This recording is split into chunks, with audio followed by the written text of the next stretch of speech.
Before you begin, remove the display stand, back cover, and option board.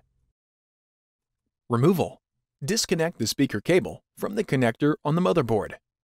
Carefully turn the unit over and gently set it down with the display facing up.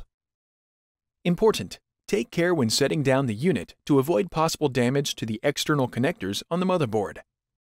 Carefully pry up the inside edges of the display bezel from the top, sides, and bottom to disengage it from the display enclosure.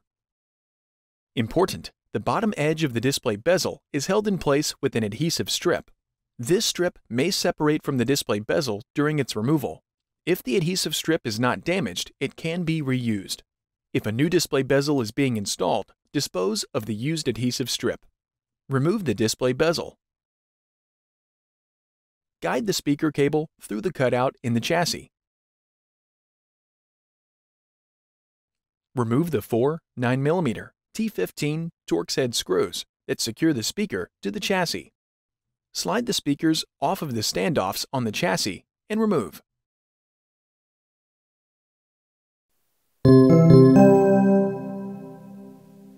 Replacement.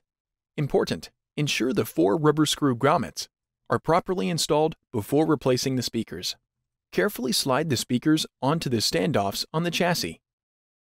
Replace the four 9mm T15 Torx head screws that secure the speakers to the chassis. Guide the speaker cable through the cutout in the chassis.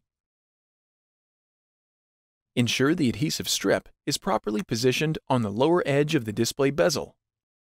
Align the edges of the display bezel with the edges of the display enclosure and lower it into position.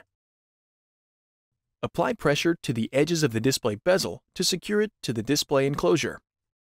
Carefully turn the unit over and gently set it down with the display facing down. Connect the speaker cable into the connector on the motherboard.